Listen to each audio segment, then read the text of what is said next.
Il est 20h. Merci de votre attention à la RTB. À la une de l'actualité ce soir, Edi Komboibo confirmé à la tête du CDP. À l'issue de son congrès ordinaire organisé ce week-end à Ouagadougou, l'ancien parti au pouvoir à travers sa mobilisation a voulu ainsi montrer combien il tient à renforcer son unité pour la présidentielle de 2020. À l'issue de ce congrès, l'ancien président du FASO, Blaise Compaoré, a été fait président d'honneur du CDP. Réaction à suivre dans ce journal. Et dans ce journal, il aura bercé des générations entières depuis un demi-siècle. Sa musique n'a pas connu de ride. Abdoulaye Cissé, grande figure de la musique voltaïque à Burkinabé, a bercé bien l'oreille de ses mélodies chantées en français mais aussi en langue nationale.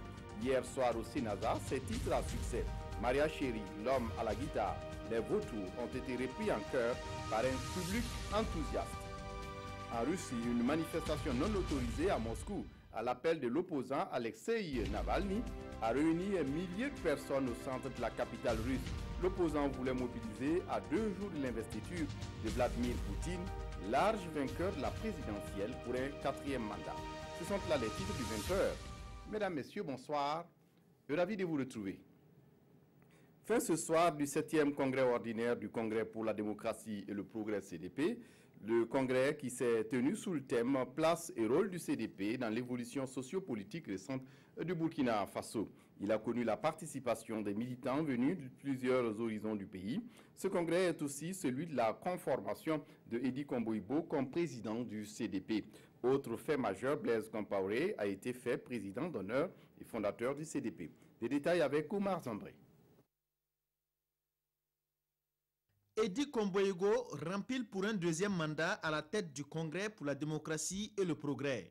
Voté au bulletin secret, il obtient 39 voix contre 33 pour Bourema Badini, son principal challenger. En recevant le drapeau du parti, signe de commandement, c'est lui qui va conduire le CDP aux élections présidentielles de 2020. Au soir de ce congrès réussi, je tiens à vous dire que le CDP est un parti fort, qui a beaucoup de ressources et qui a la capacité d'une résilience que vous n'imaginez pas. Nous sommes satisfaits de ce qui s'est passé et nous sortons avec une équipe plus grande et plus conquérante. Au cours de ce congrès, les congressistes ont adopté des décisions majeures pour le CDP. Blaise Compaoré, en exil en Côte d'Ivoire, reste toujours présent dans la sphère décisionnelle du parti avec ses titres de fondateur et de président d'honneur. Le président d'honneur du Congrès pour la démocratie et le progrès est garant de l'unité et de l'orientation politique du parti. À ce titre, il fixe les grandes orientations et les options stratégiques du parti. Arbitre en dernier ressort les différents nés dans la gestion du parti. Formule des orientations et valide le choix du candidat du parti à l'élection du président du FASO. Formule des orientations et valide le choix du président du parti. Valide les propositions de collaboration ou de fusion du Congrès pour la démocratie et le progrès avec d'autres partis ou formations politiques, tant à l'intérieur qu'à l'extérieur du Burkina Faso. Convoque tous les organes et toutes les instances qu'il souhaite réunir lorsqu'il estime l'intérêt supérieur, lorsqu'il estime que l'intérêt supérieur du parti l'exige. Il en fixe l'ordre du jour et précise les modalités pratiques d'organisation. Le congrès a été mis à profit pour renouveler le bureau exécutif national. Le nouveau bureau compte 125 membres, soit 19 de plus que l'ancien. La cuvée 2018 des volontaires nationaux, ils sont 600 et vont apporter leur contribution au développement du Burkina, mais aussi à la consolidation de la paix et de la solidarité dans le pays. Ces volontaires nationaux vont servir dans divers domaines comme la communication, la santé, l'éducation, mais aussi la décentralisation. Ils se sont engagés hier à servir le Burkina partout où ils seront affectés et à se conduire en digne et loyal serviteur. Vincent Ndrebego.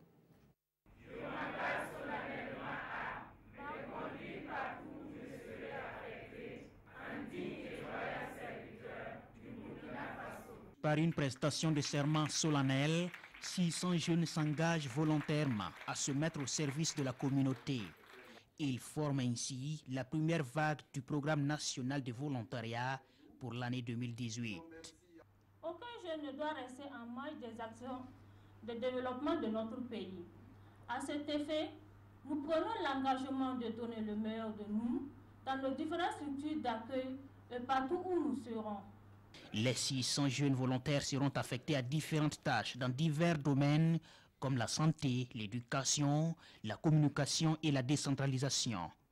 Avant leur affectation, ils ont été formés aux valeurs du civisme, à la culture de la paix et de la solidarité et devront apporter leur contribution au développement. Cet engagement devrait aboutir à la réalisation de l'attente qu'a la population burkinabé de vous, à savoir apporter votre contribution au développement du pays en fonction des moyens qui seront mis à votre disposition au cours de vos missions de volontariat. Les volontaires nationaux sont envoyés dans les différentes provinces pour une durée de 6 mois renouvelable avec un pécule mensuel de 45 000 francs CFA.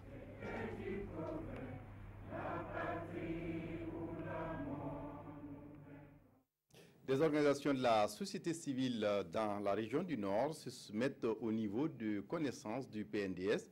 La CODEL, qui est à l'origine de la formation, souhaite que ces organisations puissent mieux comprendre le contenu du programme et pouvoir être efficaces dans leurs tâches de veille citoyenne. Explication Herman Toé sur place à Waïouya. Le Programme national de développement économique et social, PNDS, expliqué ici aux organisations de la société civile de la région du Nord.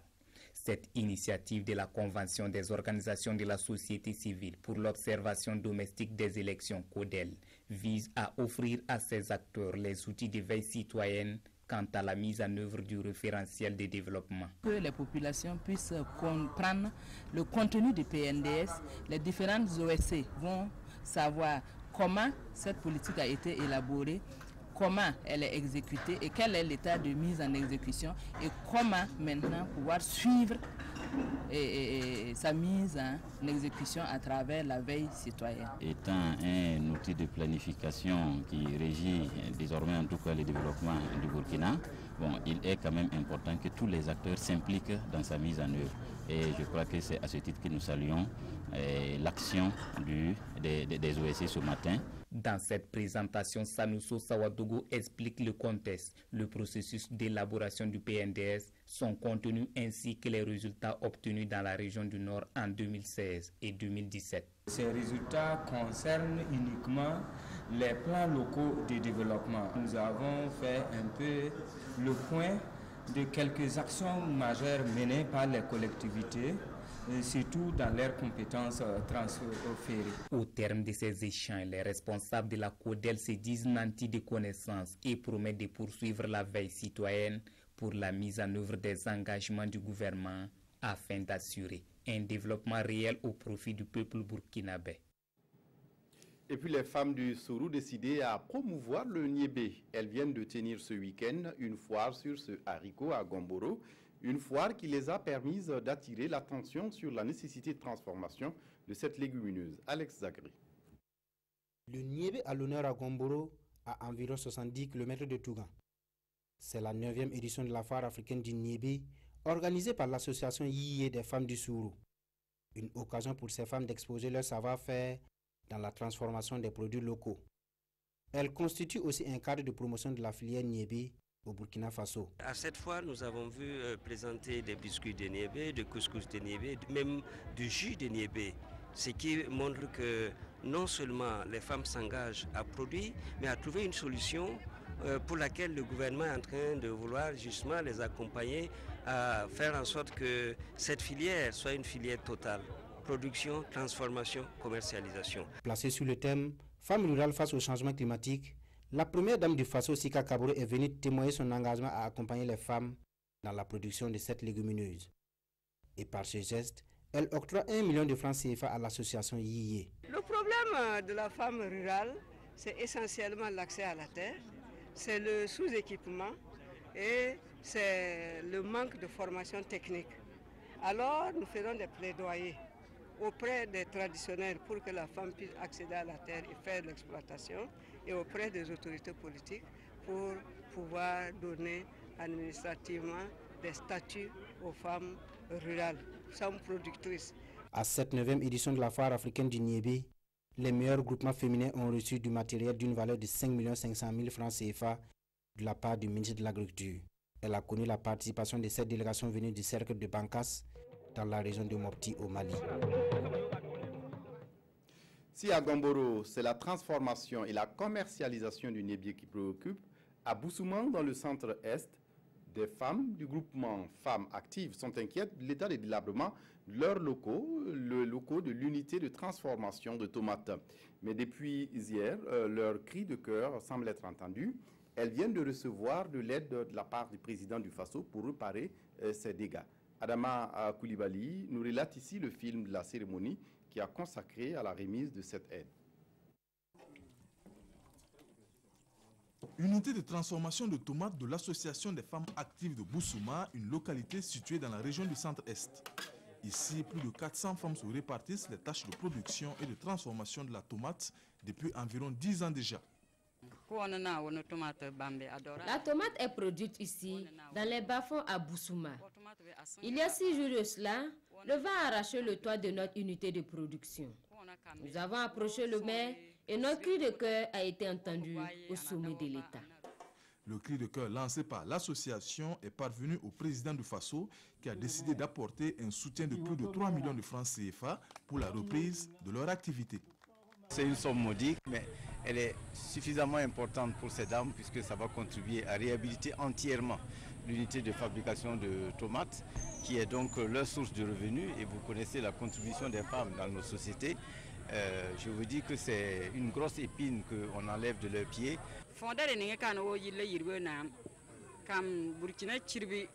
Nous remercions le président du Faso et tous ceux qui nous ont assistés dès les premiers moments des dégâts.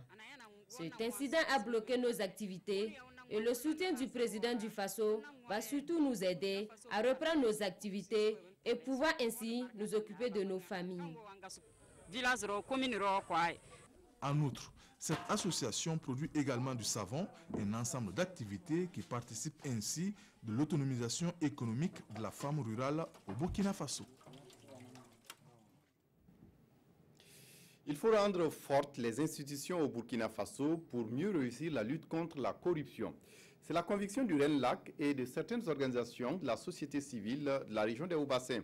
Ils ont indexé des domaines comme la santé et l'éducation comme étant des secteurs parmi les plus corrompus. Et à ces organisations d'appeler à une bonne gouvernance. Moumouni Barou, sur place à Bobo. Ceux-ci sont des produits volés par des agents de santé indélicats. Là, c'est une école décoiffée à cause du non-respect des normes de construction. Cette situation relève d'une enquête du réseau national de lutte anticorruption, signe que la corruption a toujours la peau dure au Faso. D'où cette interpellation de la société civile pour gérer au mieux les ressources du pays. Nous, au niveau de la société civile, c'est un peu notre leitmotiv, réveiller un peu les consciences, amener les organisations de la société civile. Et même, vous avez vu que parmi les invités, il y a la santé, il y a des agents d'éducation, pour les interpeller aussi, pour dire que bon, voilà, est-ce que maintenant les choses doivent aller comme ça? Il faut travailler à une bonne gouvernance économique. Selon les panélistes du jour, ces phénomènes ne datent pas d'aujourd'hui. D'après eux, un certain nombre de facteurs favorisent les pratiques de la corruption. Il faut d'abord noter donc la paupérisation, c'est-à-dire les populations sont assez pauvres et donc on cherche par tous les moyens à s'en sortir et très souvent on se retrouve donc dans les travers de la corruption. Et enfin, il faut dire que la politisation énorme donc, de la fonction publique ne permet pas donc d'assainir cette fonction publique-là ou en tout cas de la débarrasser donc, du phénomène de la corruption. Au contraire, ça l'accentue. Pour éradiquer ces fléaux ou du moins les diminuer, il n'y a donc pas 1000 solutions à trouver. Déjà, la première des choses à faire, c'est de doter les institutions et de les rendre fortes et faire en sorte que ces institutions-là puissent vraiment sanctionner, faire leurs rapports et exercer donc leur mission dans le cadre donc des lois en vigueur. Et aujourd'hui, il faut mettre les hommes qu'il faut à la place qu'il faut et les permettre de travailler et les juger au résultat. Par ailleurs, chaque acteur est interpellé selon les organisateurs du panel afin de promouvoir véritablement le développement socio-économique du pays. On en vient à ce dossier sur l'accès à l'eau potable dans les cascades à Tiefora, une localité située à 25 km de Banfoura. C'est un calvaire pour se procurer l'eau potable et parfois même l'eau tout court. Le 25 avril dernier, les femmes de la localité sont sorties dans les rues faire pour une marche pacifique et demander aux autorités administratives et politiques de se pencher sérieusement sur la question. Mais pourquoi cette situation? Comment les populations vivent au quotidien à Tiefora? Des questions et des réponses avec Ismaël Saturné-Paré.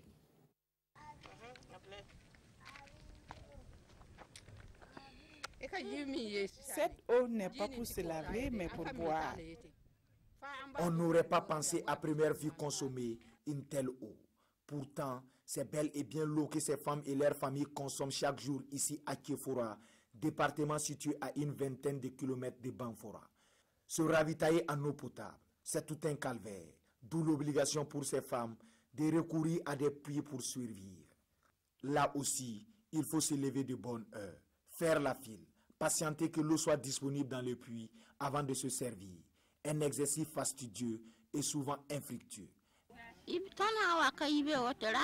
Nous venons depuis le matin chercher l'eau, mais 16 heures peut arriver sans qu'on ait l'eau pour aller faire la cuisine. Comment toi tu peux avoir l'eau vers les 14 heures, aller préparer, alors que ton enfant est parti à l'école, il est allé à l'école, il doit venir manger à midi, se retourner. Donc quand il vient comme ça, tu es obligé de lui donner l'argent pour aller manger, parce qu'il n'y a pas l'eau pour préparer. On souffre vraiment. Même dans les forages où l'on peut avoir de l'eau saine moyennant argent, 25 francs CFA pour 1 ou 2 bidons de 20 litres selon les endroits, la demande reste plus importante que l'offre. L'eau ne peut être servie à tout le monde. Conséquence, la loi des plus forts s'impose. Si tu ne lèves pas à 4 heures du matin, là, tu peux avoir l'eau. Donc, les jours que le soleil ne sort pas là, il n'y a pas l'eau. Il faut qu'on se frappe ici avant d'avoir l'eau. Pour venir ici, là, il faut porter pantalon d'abord avant de venir. Souvent, ça chauffe ici et je suis obligée de fuir les bagarres. Les gens viennent le matin jusqu'au soir et ils n'ont pas d'eau. Malgré des efforts consentis jusque-là, le déficit d'accès à l'eau potable à Tiefora se pose avec acuité. Les autorités administratives et communales se disent bien en être conscientes. Vraiment, le besoin est là. La vie de l'homme, c'est l'eau. Si tu prends le centre de Tiefora, on a 11 forages fonctionnels, un château, plus un château privé. Que actuellement, c'est le château privé même, qui soulage même la population. Parce que le premier château, franchement, après les renseignements, on s'est dit que le début même est faible. Le château-là comporte 4 bonnes fontaines. Mais actuellement, c'est 2 bonnes fontaines qui fonctionnent. Et que vous voyez au niveau des bonnes fontaines là, il y a des robinets, 3 robinets. Mais actuellement, si vous partez, vous allez voir, c'est un seul robinet qui fonctionne. Cette situation-là pourrait s'expliquer, à mon sens, à la faible pluviométrie que nous avons enregistrée lors de la campagne agricole passée. Et si vous faites un tour au niveau du barrage, vous pourrez vous en convaincre vous-même, étant donné qu'on assiste à l'assèchement du barrage, ça fait que toutes ces personnes qui s'approvisionnaient là-bas sont obligées de se ruer vers d'autres points d'eau. Unanimement, autorités et population de Tiefora lancent un cri de cœur. Tous espèrent d'ici peu à un inversement de la tendance. Nous sommes en train de boire l'eau des puits, l'eau de barrage. Ce n'est pas de la bonne eau, ce n'est pas l'eau potable. Sincèrement dit, problème d'eau, ça nous frappe ici à Tiefora. En attendant que le problème soit résolu, ce sont des populations qui risquent leur vie en s'exposant aux maladies. La malnutrition est un problème de santé publique au Burkina et pour la Fondation Solidarité pour la promotion du développement communautaire basée dans le centre-nord, la Fondation vient de lancer un projet pour promouvoir la nutrition dans la commune de Boussouma. Sur le mode opératoire, les explications de Kadisano. La malnutrition constitue de nos jours un problème de santé publique du fait de sa sévérité. En témoignent les résultats de l'enquête SMART réalisée en 2017 dans 8 régions du Burkina, dont le centre-nord. Elle a permis de dénombrer 621 582 cas de malnutrition aiguë, dont 188 170 enfants de moins de 5 ans estimés sévères. Face à cette situation, la Fondation Solidarité pour la promotion du développement communautaire, en collaboration avec ses partenaires techniques et financiers, a initié un projet d'éducation sanitaire et nutritionnelle au profit de 5 centres de santé et de promotion sociale du district sanitaire de Boussouma. Objectif, promouvoir la santé maternelle, infantile et la nutrition dans la zone d'intervention du projet. La communauté est à la base de tout développement. Donc les associer dans la prise de décision et le changement du comportement est très intéressant. Raison pour laquelle nous avons pensé qu'ils peuvent donner leur contribution et pour pallier à la réduction de ces maladies. Ce projet, qui bénéficie de l'appui financier de l'ONG américaine Comité central ménonite, va coûter plus de 72 millions de francs CFA. Nous espérons voir un changement dans le taux de malnutrition pour des enfants et des nourrissants et jeunes enfants. Et on espère voir aussi un changement de comportement des mères et toute la communauté d'augmenter les micronutriments dans les nourritures pour les nourrissants et les petits-enfants. Pour la première phase du projet qui va durer 3 ans, 5 centres de santé et de promotion sociale couvrant 37 villages du district sanitaire de Boussouma seront couverts. Les leaders coutumiers, religieux, d'opinion et les vieilles personnes seront identifiés comme les acteurs cibles pour l'atteinte des objectifs du projet. Et puis le club des hommes d'affaires franco-burkinabais veut s'intéresser au développement de la commune de Ouagadougou. La mairie de Ouaga est allée les exposer les projets structurants et projets annexes qui pourront intéresser ces hommes d'affaires. Et ont-ils été convaincus par l'attractivité de ces projets? On en parle avec Maimouna Traoré. Les membres du club franco-burkinabé réunis autour d'un dîner. Les échanges portent sur le développement économique de la ville de Ouagadougou. 2 communications sont au cœur de la rencontre. La mairie centrale de Ouagadougou est venue parler des opportunités et des potentialités offertes par la ville capitale aux hommes d'affaires. La seconde communication est donnée par le représentant de la Banque africaine de développement qui a communiqué sur le partenariat entre la commune de Ouagadougou et cette institution financière. La commune a un potentiel énorme. C'est le premier territoire économique du Burkina Faso. Vous avez vu tout de suite dans les statistiques. Donc nous avons saisi cette opportunité pour montrer les grands projets structurants et les projets annexes qui peuvent intéresser ces hommes d'affaires. Et je pense que c'était une très belle tribune pour défendre l'attractivité économique de notre ville. Le maire a parlé de plusieurs catégories de projets là, qui sont prioritaires dans son programme. Et je pense que parmi nos membres, nous avons des gens qui œuvrent dans ces domaines-là. Donc je ne serais pas surpris que certains soient actifs sur certains des projets qui sont dans la liste de la mairie de Ouagadougou. Oui. Une cooptation de nouveaux membres était aussi au programme de ce dîner gala. Le prochain rendez-vous est pris pour le 24 mai prochain. Et de son côté, l'Association des élèves et étudiants musulmans au Burkina vient de lancer ce 5 mai sa semaine nationale de la solidarité islamique. C'est la 9e édition et cette année, les organisateurs souhaitent insister sur la solidarité et l'entraide au profit des plus démunis de la société burkinabé. Nathalie Sawargo. Cette remise symbolique de vivres marque le lancement officiel de la 9e édition de la Semaine nationale de la solidarité islamique. Cet élan de solidarité vise à soutenir les couches défavorisées et leur apporter du réconfort. Le thème, la mendicité des enfants au Burkina, un problème de société dans un contexte de pauvreté, c'est un constat réel. Aujourd'hui, il suffit de vous rendre en ville et même dans les campagnes, vous allez rencontrer un peu partout aujourd'hui des enfants mendiants.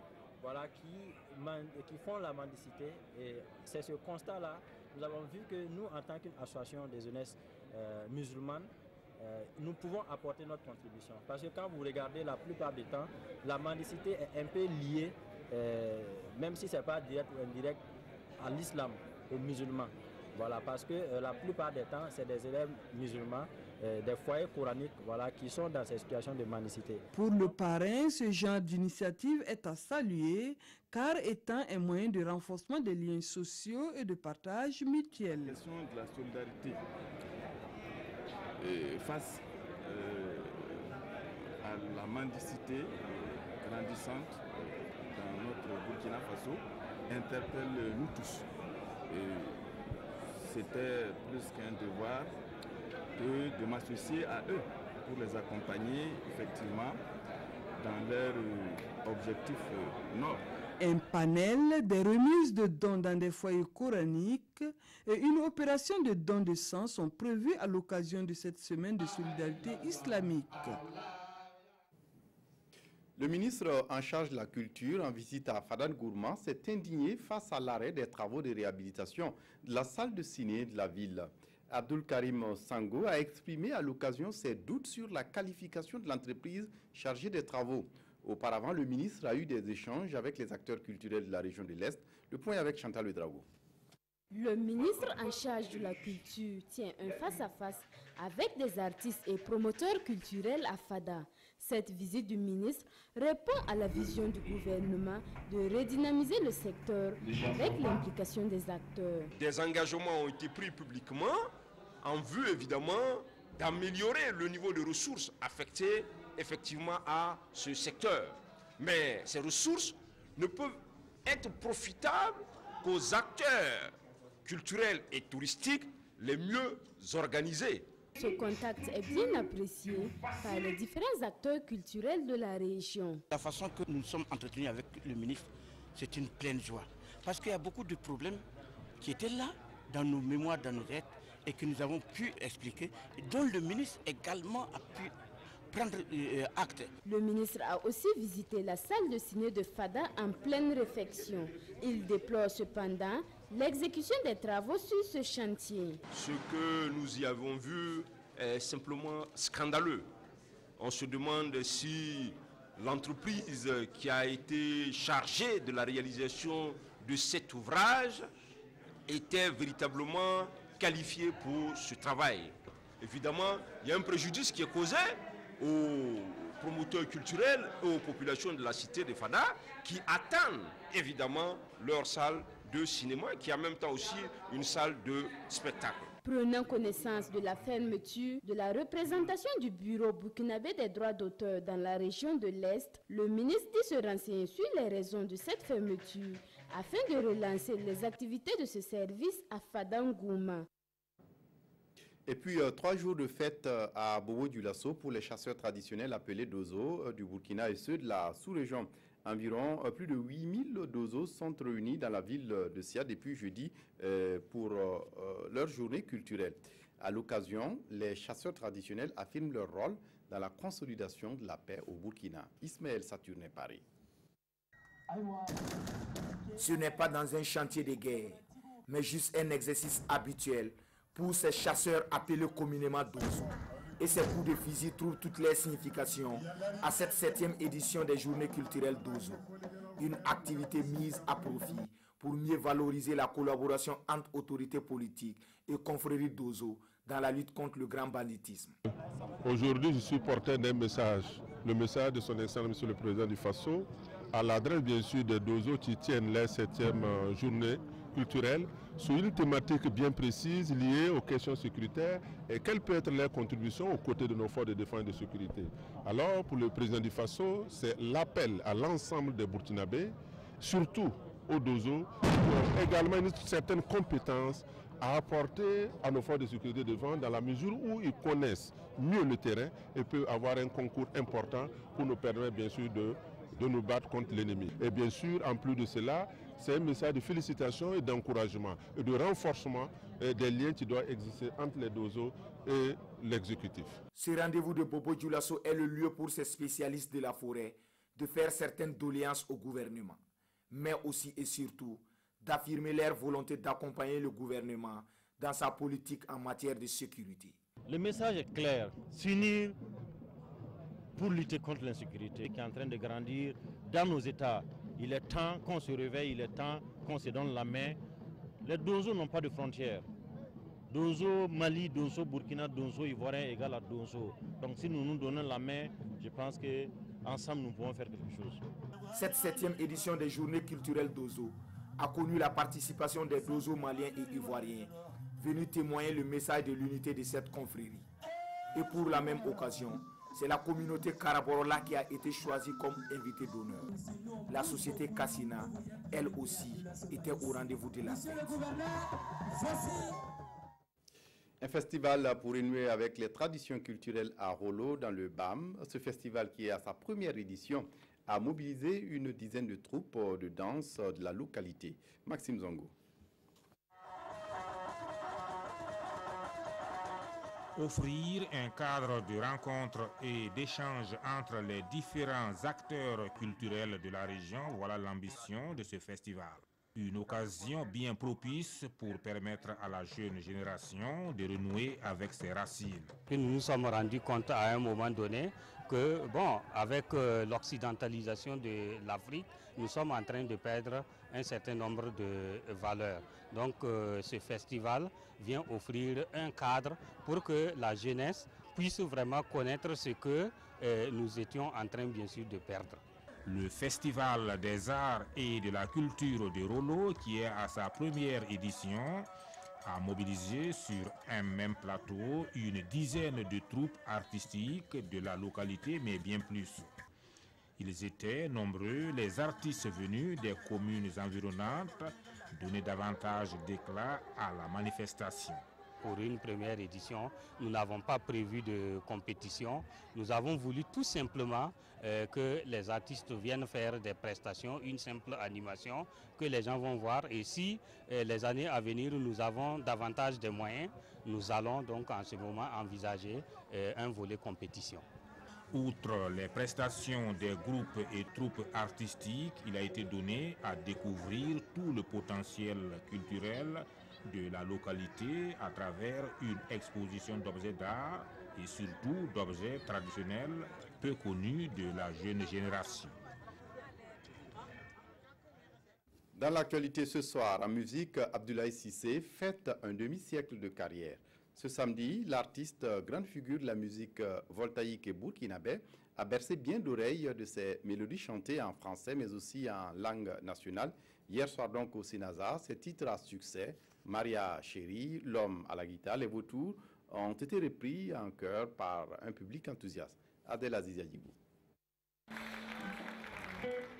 Abdoulaye Cissé laisse éclater sa joie sur scène. Raison de ce bonheur, la célébration de ses 50 ans de carrière musicale. Un jubilé d'or célébré avec faste et rehaussé par la participation d'artistes de diverses générations.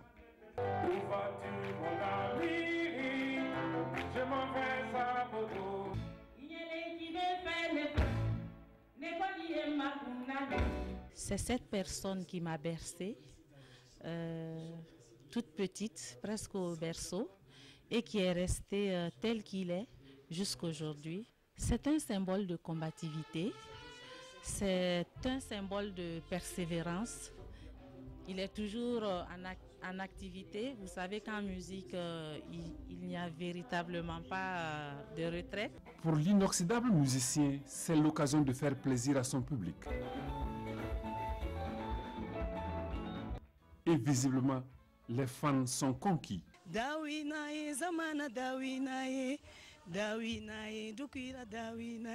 C'est la chanson qui me plaît beaucoup parce qu'il rend hommage aux braves hommes, les hommes qui aiment aller au champ et d'autres, les paresseux qui restent tout le temps à la maison lorsqu'il pleut et à l'eau qui les envahit.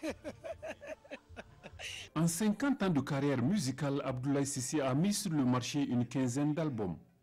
Il a participé à la formation de nombreux artistes musiciens burkinabés et a remporté une multitude de prix à travers le monde.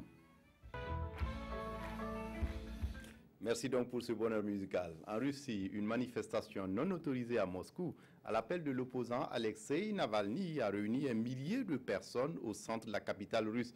L'opposant a voulu mobiliser à 2 jours de l'investiture de Vladimir Poutine, large vainqueur de la présidentielle pour un 4e mandat. 1 millier de manifestants ont été interpellés par la police samedi dans plusieurs villes de Russie, dont plus de la moitié à Moscou. Les rassemblements répondaient à un appel d'Alexei Navalny, lui-même arrêté. Le principal opposant à Vladimir Poutine, empêché de concourir à l'élection présidentielle de mars, voulait mobiliser à 2 jours de l'investiture du président sortant. Je n'aime pas le fait qu'une même personne puisse diriger un pays pendant 20 ans. C'est injuste. Nous n'avons pas de réelle concurrence politique. Et c'est seulement quand des gens pourront rivaliser pour devenir président que nous connaîtrons de vrais changements dans ce pays. Je manifeste contre la corruption et contre ce pouvoir qui nous interdit de nous exprimer librement, de donner notre point de vue. Chaque génération a sa propre révolution. Je raconterai à mes enfants comment j'ai libéré la Russie de Poutine, a encore déclaré un manifestant. Au pouvoir depuis près de 19 ans, le chef de l'État entame lundi un 4e mandat qui lui permet de diriger le pays 6 ans de plus, jusqu'en 2024. Et avant de recevoir Lassina Sawadgo pour Dimanche Sport, la route a encore fait des victimes. Ce vendredi 5 mai, un minibus en partance de Bobo-Dioulasso pour Banfora a quitté la route pour heurter un poteau électrique haute tension à l'entrée de Toussiana, à une quarantaine de kilomètres de Bobo-Dioulasso. Le bilan est de 3 morts et des dizaines de blessés. On en sait davantage avec Rachid Sawadgo. Cet homme coincé dans le véhicule attend l'arrivée des secours. Conducteur du bus, il aurait perdu le contrôle de son véhicule et stoppé par ce poteau électrique haute tension. En fait, j'étais chez moi, tout près là, dans la maison. Et quand j'ai entendu le bruit, l'explosion est sortie. Et quand je suis sorti, j'ai vu le véhicule qui passait en flèche. Mais en fait, la roue avant n'était pas là. Et ça passait, là j'ai vu deux apprentis qui étaient en train de tomber. D'un coup j'ai vu que le véhicule a pris ce poteau-là. En tant qu'autorité, je ne pouvais pas passer aussi, donc je me suis arrêté, constaté comme vous. On m'a dit que c'est les pneus qui ont éclaté. Bon, certainement, sans se mentir, il faut reconnaître aussi que les jeunes chauffeurs de nos jours, si l'allure n'était pas aussi vive, peut-être les dégâts n'allaient pas être aussi sérieux. Le bilan est lourd. 3 morts, dont 2 riverains électrocutés, en voulant faire sortir le conducteur de sa situation, et des dizaines de blessés, passagers et riverains confondus. Ceux qui sont venus vers nous, on dénombre 15 blessés.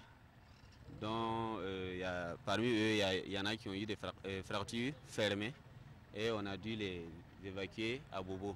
Bon, malheureusement, on dénombre 2 morts sur ça. Les sapeurs-pompiers de Banfora sont alertés. Malheureusement, l'ambulance de l'équipe mobilisée pour intervenir est tombée en panne avant même d'arriver au lieu de l'accident. La plupart des blessés sont évacués au CSPS de Toussiana. 3 en état grave sont conduits à Bobo-Dioulasso. Nous sommes dimanche et Dimanche Sport, ce soir c'est avec vous, Lassina Sawadgo. Lassina, bonsoir. Bonsoir Fousseni. On va parler couleur jaune et noire. Oui. Pas de la SFB à Bobo, mais de l'ASEC de Koudougou. Tout à fait, l'ASEC de Koudougou qui est à la une ce week-end. Mais avant, Fousseni, vous me permettrez de donner juste une information sur l'un des matchs les plus suivis de par le monde. C'est le énième classico entre le FC Barcelone et le Real de Madrid. Lorsque nous quittons tout à l'heure le bureau, le score était de 2 buts partout entre le FC Barcelone et le Real de Madrid. Un but de Cristiano Ronaldo, un autre but de Lionel Messi. Et puis en France aussi, Lyon a battu 3 sur le score de 3-0 grâce à un doublé de Bertrand Isidore Traoré, notre compatriote. On revient maintenant à cette couleur jaune et noire. C'est la couleur jaune et noire de l'ASEC de Koudougou. Nous sommes en 2e division et Fousseni est dans la poule B. Il y avait une finale, un match dans le match du côté de Bobo-Dioulasso entre l'AS Maya qui était le poursuivant immédiat de l'ASEC de Koudougou et bien sûr l'ASEC de Koudougou qui avait 3 points d'avance. Eh bien, sachez, amis téléspectateurs, que l'ASEC de Koudougou a réussi à revenir en 1e division grâce à un match obtenu ce soir même du côté du stade Sangoulé-la-Misana. 0 but partout entre l'ASEC de Koudougou et le Tico FC. Pendant ce temps, l'AS Maya a calé face à JCB sur le score de 2-1 du côté du stade Wobi. La couleur jaune et noire donc fait effet du côté de Koudougou et c'est la fête dans la cité du Cavalier Rouge. Aujourd'hui, plus de 10 ans après, l'ASEC de Koudougou accède en 1e division. Et il faut rappeler que le week-end dernier, c'est l'AS Douane Oui, aussi une équipe aux couleurs jaune et bleu qui a accédé donc en première division dans la poule A. On connaît donc les deux candidats pour la montée. Céleste Douane dans la poule A et l'ASEC de Koudougou dans la poule B. En première division, le sprint est lancé à 4 jours de la fin. Et qu'est-ce qu'on peut retenir? Oui, vous l'avez dit, à 4 journées et de la fin, Fousseni, il y avait ces clubs à 40 points qui étaient lancés dans cette vitesse. À Grand-V, la bande, le RCB a gagné face au Santos FC sur le score de 3-1. Le RCK a pris le dessus sur l'USO sur le score de 2-1. Les faux du côté de Bobo Dioulasso est venu à bout de la gèbe dans les ultimes moments. Et puis Fousseni, sachez qu'à Saponé, on va voir les images à présent. Il y avait le duel des académiciens entre le Majestic et Salitas. Donc, et c'est le Salitas qui a ouvert le score à la 53e minute sur corner. Grâce à donc sur corner, le Salitas donc qui a ouvert le score. Et puis Fousseni, l'égalisation grâce à Kéré Mahamoudou à la 71e minute pour Majestic, à la 85e minute sur ce ballon.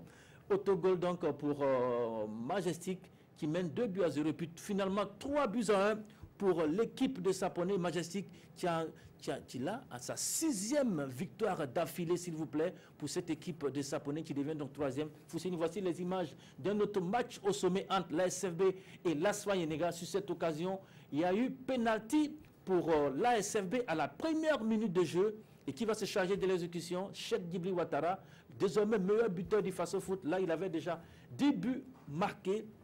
La SCB, donc, qui va corser l'addition sur cette action en seconde période. Et qui est là? C'est encore Cheikh Dibli Ouattara, donc, qui marque pour le 2-0 avant, véritablement, la réduction du score pour l'ASFA Yenega grâce à Yekami. Sur cette action, il y a faute de main et pénalty pour les jaunes et verts. Réduction du score donc à l'issue de ce penalty. Et on va terminer sur ces images avec cette action, l'utilisateur de Fousseni. Regardez bien sur cette action, voilà. Il y a une faute de main, oui, faute de main, mais hors de la surface de réparation, contrairement à ce que les supporters de l'ASFA Yenega croyaient. L'action qui a suivi, le ballon va toucher la perpendiculaire donc du poteau de la SFB. Il n'y aura pas but. Au final, la SFB s'impose sur le score de 2-1 et continue de mener la cadence dans ce Faso-Foot à 4 journées de la fin. Le seul perdant Fousseni s'appelle l'Union sportive des forces armées qui est tombé dans le duel de FDF face donc à l'AS Police 2-1.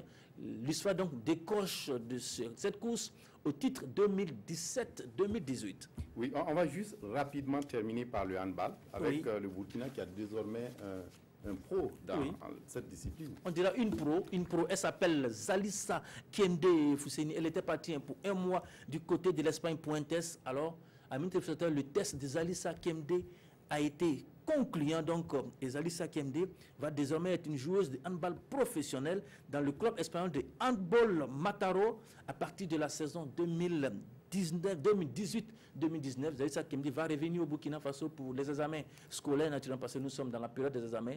Et puis en septembre, elle repartira donc pour l'Espagne. Désormais, une pro au handball qui s'appelle Zalissa Kende.